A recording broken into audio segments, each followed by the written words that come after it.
Baik, jadi di sini kelompok kami akan mempresentasikan dan menjelaskan tentang kode etik psikologi. Pertanyaan pertama yaitu jelaskan batasan-batasan yang harus diperhatikan psikolog atau ilmuwan psikologi dalam melakukan asesmen psikologi dan contoh kasusnya. Yang pertama, batasan kewenangan. Psikolog atau ilmuwan psikologi memahami batasan kemampuan dan kewenangan masing-masing anggota tim yang terlibat dalam penelitian tersebut. Selanjutnya, psikolog atau ilmuwan psikologi dapat berkonsultasi dengan pihak-pihak yang lebih ahli di bidang penelitian yang sedang dilakukan sebagai bagian dari proses implementasi penelitian. Konsultasi yang dimaksud dapat meliputi yang berkaitan dengan kompetensi dan kewenangan, misalnya badan-badan resmi pemerintah dan swasta, organisasi profesi lain, komite khusus, kelompok sejawat, kelompok seminat, atau melalui mekanisme lain. Selanjutnya yang kedua ada tanggung jawab. Psikolog atau ilmuwan psikologi bertanggung jawab atas pelaksanaan hasil penelitian yang dilakukan. Selanjutnya, psikologi atau ilmuwan psikologi memberi perlindungan terhadap hak dan kesejahteraan partisipan penelitian atau pihak-pihak lain yang terkait, termasuk kesejahteraan hewan yang digunakan dalam penelitian. Yang selanjutnya kita akan membahas tentang mendiskusikan batasan kerahasiaan data kepada pengguna layanan psikologi. Yang pertama, materi diskusi, yaitu psikolog atau ilmuwan psikologi membicarakan informasi kerahasiaan data dalam rangka memberikan konseling atau konsultasi kepada pengguna layanan psikologi atau per orang, organisasi, mahasiswa, partisipan penelitian, dalam rangka tugasnya sebagai profesional. Data hasil pemberian layanan psikologi hanya dapat digunakan untuk tujuan ilmiah atau profesional. Selanjutnya, psikologi atau ilmuwan psikologi dalam melaksanakan tugasnya harus berusaha untuk tidak mengganggu kehidupan pribadi pengguna layanan psikologi. Kalaupun diperlukan, harus diusahakan seminimal mungkin. Selanjutnya, dalam hal diperlukan laporan hasil pemeriksaan psikologi, maka psikolog atau ilmuwan psikologi hanya memberikan laporan, baik berupa lisan maupun tertulis, sebatas perjanjian atau kesepakatan yang telah dibuat. Yang kedua, lingkup orang. Yang pertama, pembicaraan yang berkaitan dengan layanan psikologi hanya dilakukan dengan mereka yang secara jelas terlibat dalam permasalahan atau kepentingan tersebut. Kedua, keterangan atau data yang diperoleh dapat diberitahukan kepada orang lain atas persetujuan pemakai layanan psikologi atau penasehat hukumnya. Ketiga, jika pemakai jasa layanan psikologi masih kanak-kanak atau orang dewasa yang tidak mampu untuk memberikan persetujuan secara sukarela, maka psikolog atau ilmuwan psikologi wajib melindungi agar pengguna layanan psikologi serta orang yang menjalani layanan psikologi tidak mengalami hal-hal yang merugikan. Keempat, apabila psikolog atau ilmuwan psikologi melakukan konsultasi antar sejawat, perlu diperhatikan hal berikut dalam rangka menjaga kerahasiaan.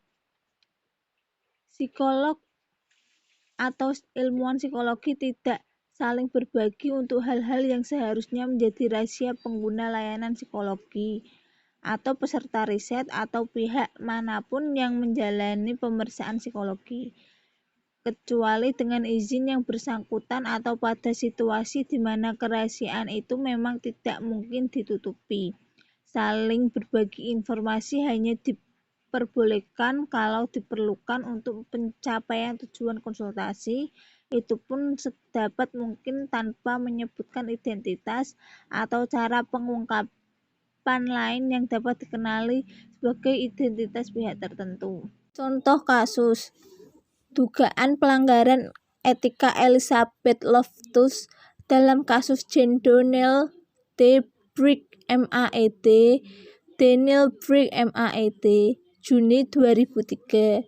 Juni 2003, Jane Doe atau bukan nama sebenarnya dari Nicolettaus, adalah salah seorang subjek dari penelitian Elizabeth Loftus mengenai kekerasan seksual terhadap anak. Dalam hal ini, Jane Doe mendapatkan kekerasan seksual dari ibu kandungnya. Pada tahun 1997, David Corwin menerbitkan sebuah artikel isu penganiayaan anak dengan berjudul Videotape Discovery of a Reportedly Uncredible Memory of Child Sexual Abuse.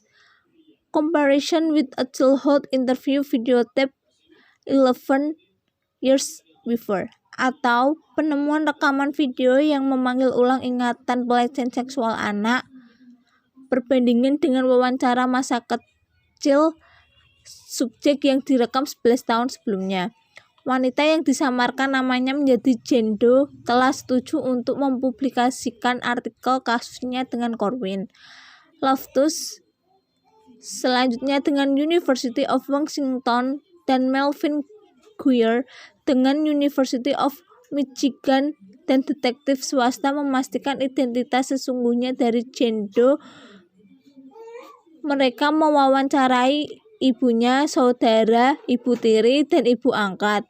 Peneliti juga mencoba untuk menghubungi Jane Doe tapi gagal. Pada bulan Mei dan Juli 2001, dua artikel dalam Skeptical Inquirer berjudul Who Abused Jane Doe yang diterbitkan oleh Loftus dan Guer. Loftus dan Guer tidak menghubungi Corwin atau Jane untuk meminta persetujuan mereka untuk mengkonfirmasi identitasnya atau untuk berbicara dengan pengasuhnya. Loftus juga tidak menanggapi Universitas Washington Institutional Review Board atau IRB dalam menanggapi pertanyaan-pertanyaan mereka tentang penelitian Jane Doe. Ini karena Loftus diklaim Michigan telah memberi mereka izin untuk melanjutkan dengan penelitian. Corwin dihubungi University of Michigan (IRB) dan diberitahu bahwa mereka tidak memiliki catatan persetujuan Guer atas kasus ini.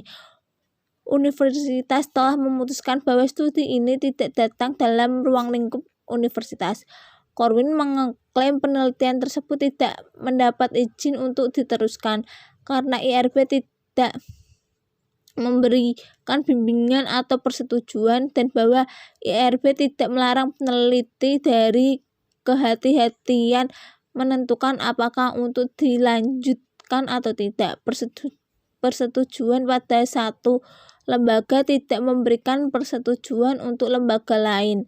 Bahkan jika Guer memang memiliki persetujuan yang ia tidak memilikinya, ia tidak memberikan persetujuan Loftus tanpa perizinan sebelum melakukan penelitian ini.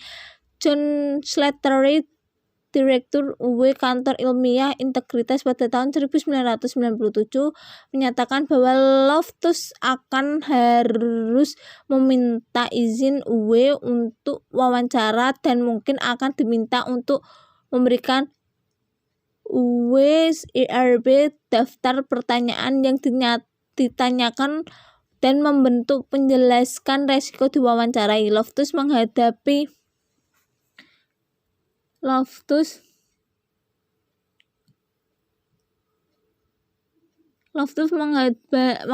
gugatan dari Jane Doe atau Nicolettaus di Solano County, California. Hal tersebut dikarenakan Loftus mempublikasikan identitasnya, melakukan wawancara terhadap ibunya, saudara, ibu angkat, dan ibu tiri Jane Doe tanpa izin dari subjek penelitian. Jane mengatakan kepada para pejabat Universitas Washington bahwa dia tidak setuju apabila Loftus menemui ibunya dan ibu tirinya untuk wawancara. Namun Loftus tetap melakukannya. Loftus mengaku berteman dengan ibu kandung Jane. Loftus mengakui bahwa ia melakukan hal itu sebagian besar karena didorong oleh keinginannya untuk menyatukan ibu dan anak perempuannya atau Jane. Loftus juga percaya bahwa aturan kerahasiaan yang digunakan untuk melindungi pasien atau subjek penelitian tidak boleh digunakan untuk menyembunyikan kebenaran. Loftus dibebaskan dari kesalahan oleh Komite University of Washington. Namun panitia yang dibutuhkan dia untuk mendapatkan izin dari IRB sebelum berbicara dengan Ibu Jane lagi.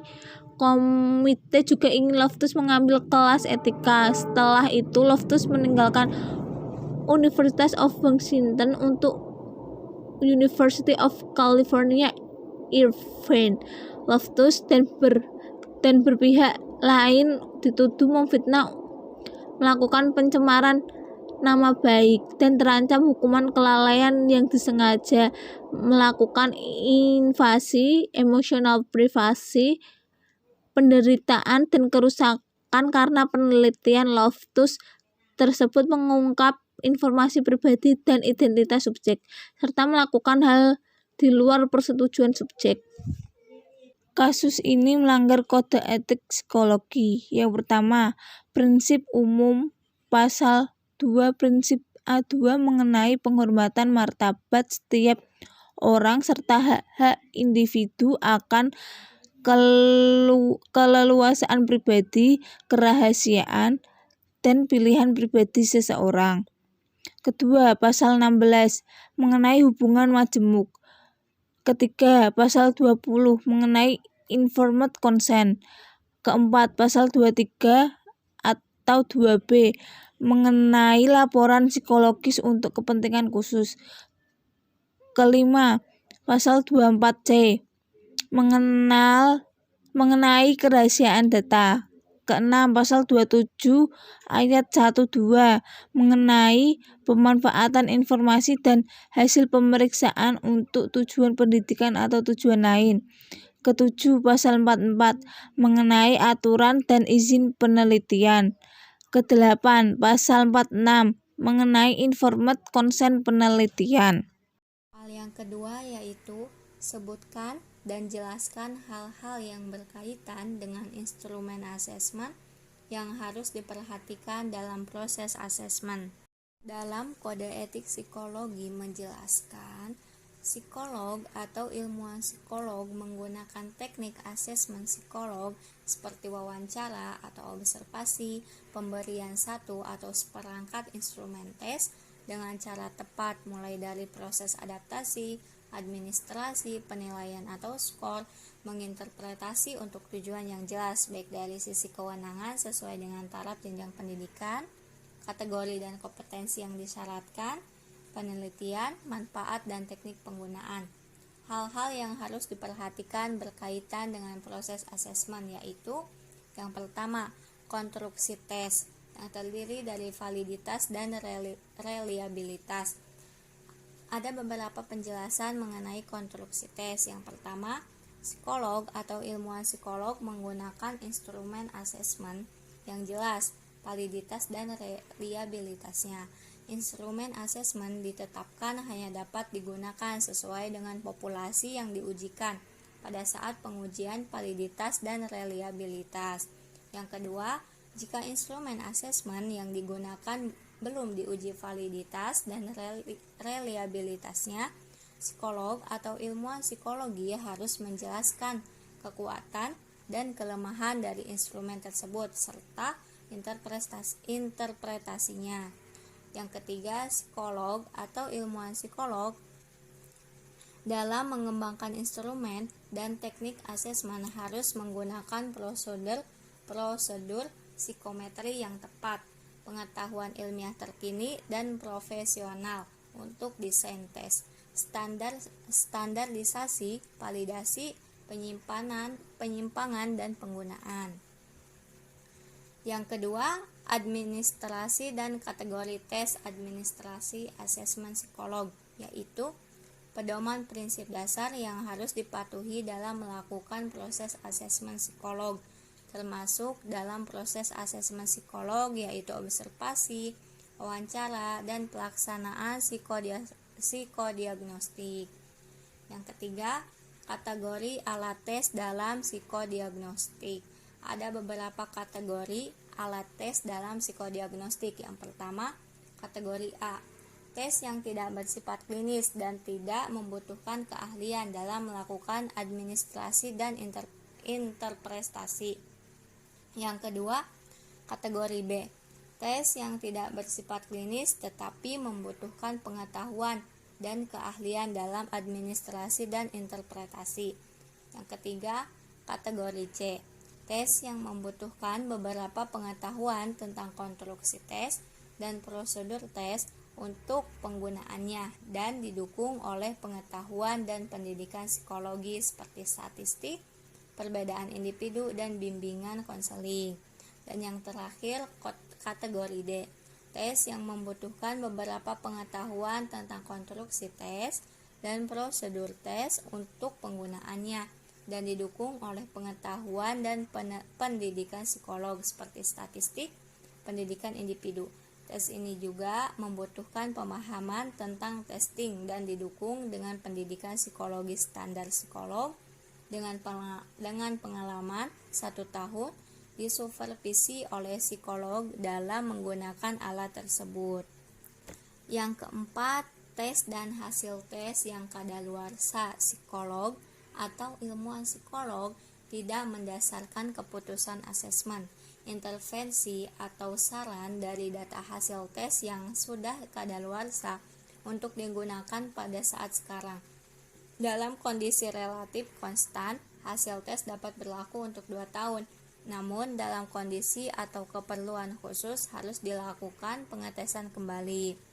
Yang kelima, asesmen yang dilakukan oleh orang yang tidak kompeten atau qualified. Asesmen psikolog perlu dilakukan oleh pihak-pihak yang memang berkualifikasi. Perlu dihindari untuk menggunakan orang atau pekerja yang tidak memiliki kualifikasi memadai. Untuk mencegah asesmen psikolog oleh pihak yang tidak kompeten, yang pertama, psikolog atau ilmuwan psikolog dapat menawarkan bantuan jasa asesmen psikolog kepada profesional lain, termasuk psikolog atau ilmuwan psikolog lain. Yang kedua, psikolog atau ilmuwan psikolog tersebut harus secara akurat mendeskripsikan tujuan, validitas, reliabilitas, norma termasuk juga prosedur penggunaan dan kualifikasi khusus yang mungkin diperlukan untuk menggunakan instrumen tersebut. Yang ketiga, psikolog dan ilmuwan psikolog yang menggunakan bantuan jasa asesmen psikologi dan psikolog atau ilmuwan psikologi lain untuk memperlancar pekerjaannya ikut bertanggung jawab terhadap penggunaan instrumen asesmen secara tepat, termasuk dalam hal ini penerapan, scoring, dan penerjemahan instrumen tersebut. Sumber bab 11 pasal 63. Selanjutnya contoh kasus. Sebut saja dia Bapak L. Ia lulusan S2 Magister Sains dalam bidang psikolog. Setelah beberapa bulan dari kelulusannya, ia direkrut menjadi dosen di sebuah sekolah tinggi di salah satu lembaga pendidikan di tempat tinggalnya. Satu hari ia diminta oleh pihak pengelola SMA swasta di daerahnya untuk melakukan tes psikolog yang bertujuan untuk melihat kemampuan minat dan bakat penjurusan kelas 3, yaitu jurusan IPA, IPS, dan Bahasa. L melakukan tes psikolog tersebut ternyata tidak sendirian. Ia bekerja sama dengan M, seorang perempuan yang memang seorang psikolog. Mereka berteman akrab sejak perguruan waktu dulu mereka menempuh S2. Hanya saja M adalah adik tingkat L dan dulu sempat terjalin hubungan dekat antara keduanya, sehingga M merasa sungkan jika menolak kerjasama dengan L. Anehnya, M menerima ajakan kerjasama L dengan senang hati dan tidak mempermasalahkan apapun yang berhubungan ranah psikolog, yang semestinya meskipun pada dasarnya ia sendiri sudah paham bahwa L tidak boleh melakukan hal tersebut. Antara keduanya memang terjalin kerjasama, akan tetapi yang memegang peranan utama dalam tes psikolog tersebut adalah L, sedangkan M sebagai psikolog sendiri hanya sebatas pendamping L, mulai dari pemberian tes sampai pada penyampaian data dan hasil asesmen. Tindakan L sudah jelas menyalahi kode etik psikolog. Semestinya juga sebagai seorang psikolog atau ilmuwan psikolog harus profesional dalam melakukan asesmen psikolog.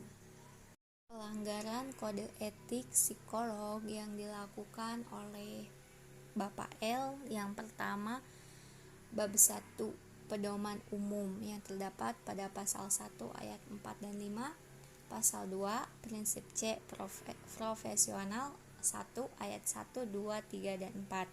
Yang kedua, bab 2 mengatasi isu etika yang terdapat pada pasal 4 penyalahgunaan di bidang psikolog ayat 2. Yang ketiga, bab 3 kompetensi terdapat pada pasal 7 ruang lingkup kompetensi ayat 1 dan 2. Yang keempat, bab 4 hubungan antara manusia terdapat pada pasal 13 tentang sikap profesional, pasal 14 ayat 2 tentang pelecehan lain atau L telah meremehkan profesi M sebagai psikolog.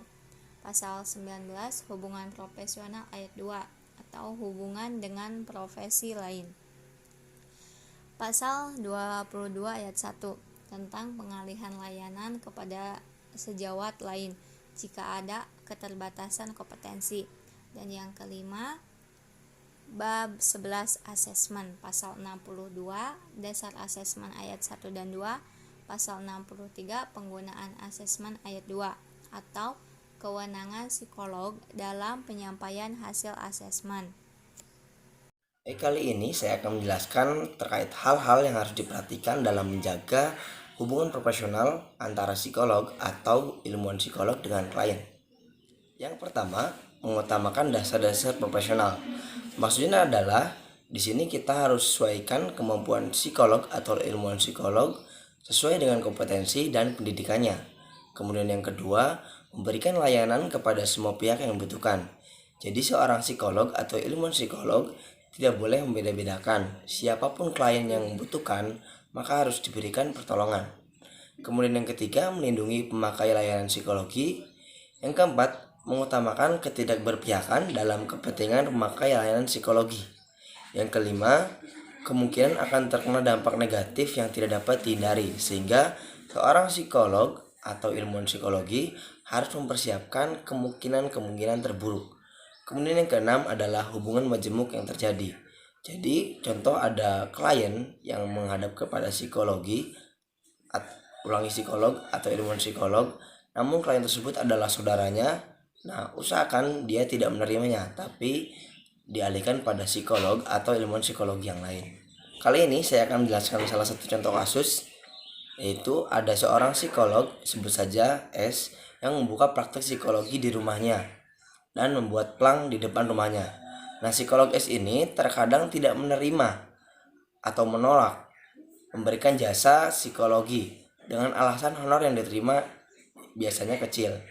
Nah, kemudian beberapa perusahaan merasa kecewa kepada psikolog S karena dirasa psikolog S ini tidak berkompeten di bidangnya. Ada beberapa pelanggaran yang terdapat pada kasus tersebut yang melanggar kode etik psikologi. Yang pertama, di bab 1 itu tentang pedoman umum. Ada di pasal 1 ayat 3 tentang psikologi wajib memiliki izin praktek. Kemudian pasal 2 prinsip A tentang penghormatan pada harkat dan martabat manusia. Ayat 1, 2, 3, dan 4. Prinsip B tentang integritas dan sikap ilmiah ayat 2 dan 3. Prinsip C profesional ayat 1, 2, 3, dan 6. Prinsip E manfaat yaitu ayat 1 dan 2. Kemudian bab 3 tentang kompetensi, tepatnya di pasal 7 tentang ruang lingkup kompetensi di ayat 2. Kemudian bab 4 hubungan antara manusia, yaitu pada pasal 13 tentang sikap profesional, pasal 14 ayat 2 tentang pelecehan lain, dan pasal 15 tentang penghindaran dampak buruk.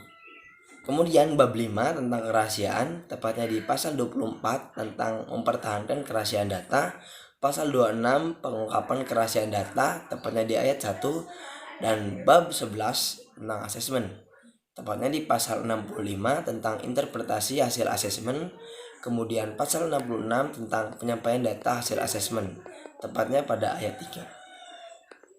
Demikian presentasi dari kelompok kami. Wassalamualaikum warahmatullahi wabarakatuh.